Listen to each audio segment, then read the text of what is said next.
All right, so if we look at our gallery widget, our gallery app,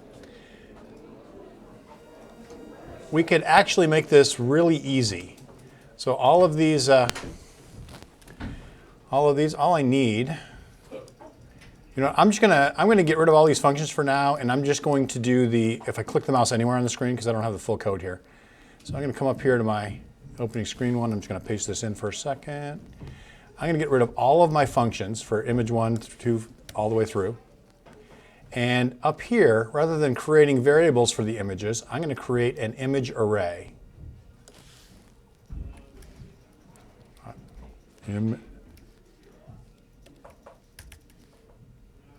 And I do that by doing this. I have now created an array. And then I could change this to be, images 0. Images 1, and so on.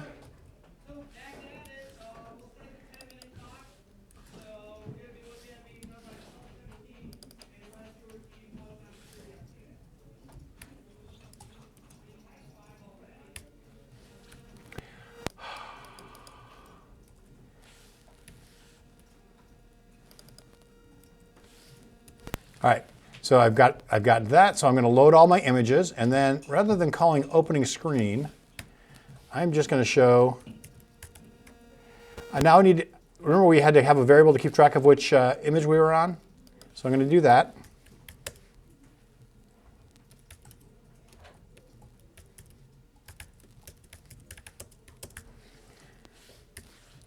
I will go images, and then I will put image number here. And then right now, it's just going to show an image once all the images load, or it should. Wait, why no image? Oh, no? I know why. Because that's not how I call an image. Still got to write the image function. And give it an X and Y position.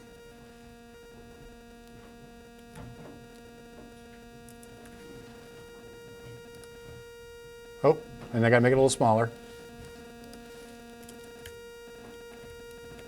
Forgot this line. All right. So there we go. Right now my buttons aren't going to do anything. I'm just going to do this.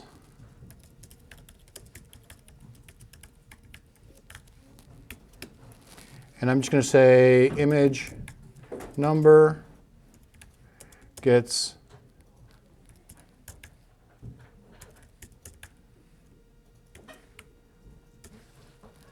so now, every time I click, I go to the next image automatically, and all I needed for that code is this.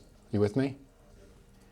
And I could upload as many more images as I want, and all I would have to do is add those to my preload. I could say image 7, or images 7, because images is the name of my array, gets load image. And then I could upload a new image here, and it would go in automatically, you know what I mean? And that's the only code I would have to add in order to make. So your gallery app that had like 7 images, you could have 50 images, and it would take up less actual lines of code other than simply loading the images in. So like here I could go, let's grab another image real quick. We're going to go upload. Grab a file. Here's a file. Where to go is right there. I'm going to go ahead and rename this.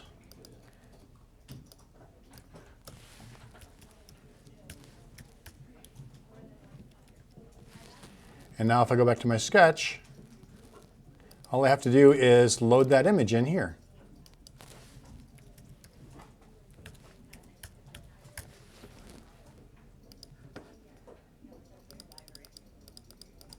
Oh, and there it was.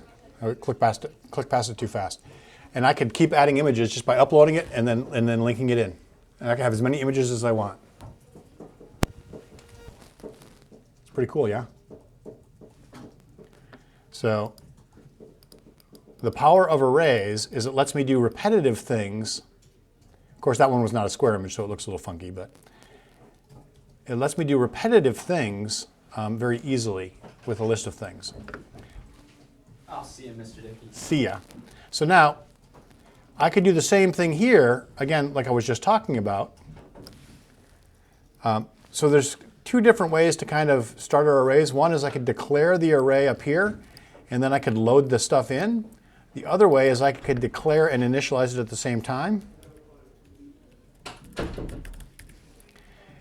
by putting all of my numbers in right away. So if I want these to have different starting positions, I could do that.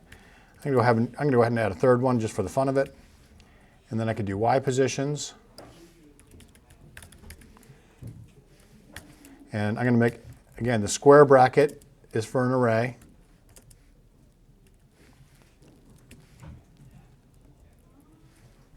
Now, this isn't going to get me much yet because I'm going to have to come in here and do, theoretically, I would have to go like,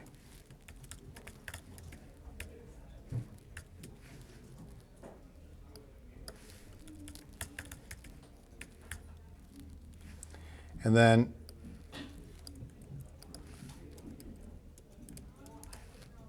I got too many.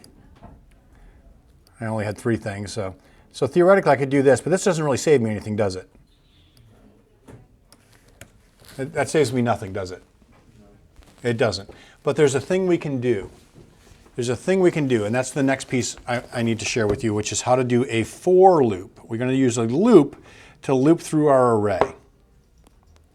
And so I'm going to pull my iPad back up on the screen so I can explain the syntax of the for loop real quick, and then show you how we're going to use it to make all of those move.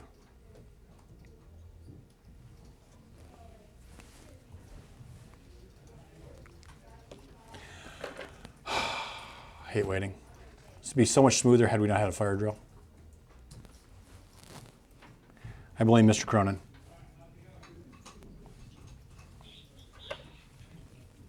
All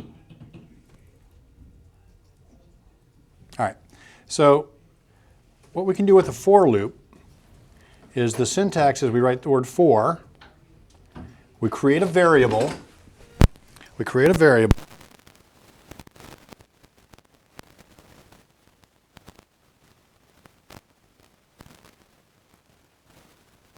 You've seen that sort of notation before. So it says create a variable named I, give it a value of 0. And then we're gonna, this is like an if statement. We're gonna do whatever is in our for loop as long as this statement is true. So as long as I is less than, how many did I have? I had three things, right? And then I'm gonna say I gets I plus 1. Now I'll explain what all of this means. And all right, so what's going to happen is whatever code is in between these curly braces is going to loop, and it's going to do it 3 times. Okay? So the first time through, I has a value of 0. And what happens is it'll do whatever code is here. And when it gets to the bottom, it loops around, and then it does whatever this says to do. So I gets I plus 1. What's 0 plus 1? 1. He's amazing.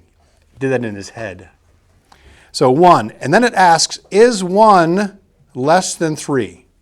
Is 1 less than 3? Yes. Yeah. So we're going to do all of this again. You with me?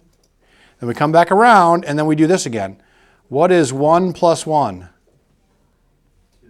2. Is 2 less than 3? Yeah. So we're going to do it all again. You with me? And then we come around. What is 2 plus 1? Is 3 less than 3? No. So now we're going to skip on past, and we're done with the loop. So we did the loop when I was 0, we did the loop when I was 1, and when I was 2, so 3 times. So how do we use that? Well, inside of here, we're going to put something like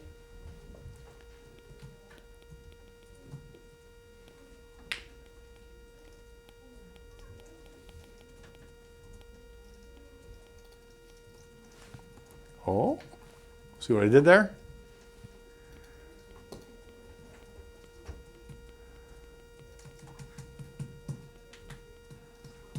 And then I put my x and y, or my width and my height. So now what's going to happen is when I is 0, we're going to look in the array, the x array for 0 and the y array for 0. We're going to grab those coordinates, and we're going to draw an ellipse. We're going to come around, we're going to make 0 plus 1 is 1. So now I has a value of 1, so we're going to draw the next one. We're going to loop around again, and we're going to draw the next one. Does that make sense? All right, so let's see what that looks like.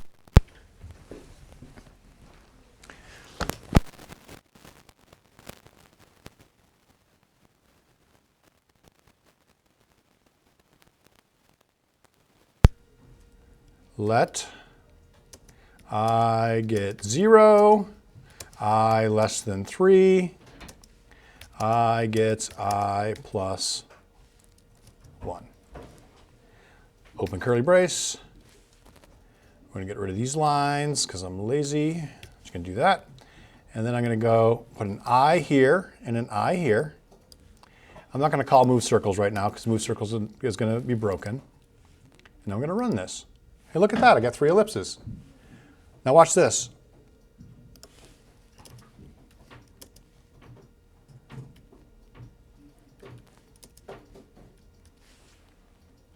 Oh, I missed.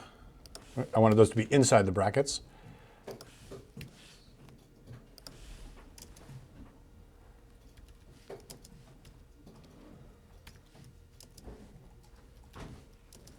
One, two, three, four, five, six. Oh, that's all. They match now. All right, so now I run it and I still only have 3 circles. What gives?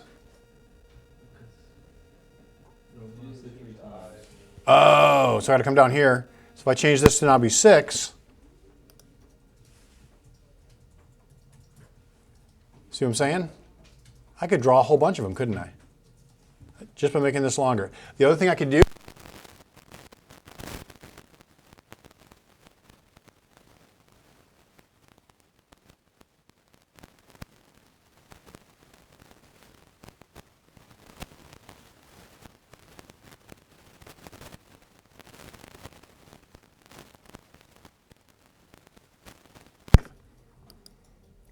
why didn't I have to do Y positions? Value.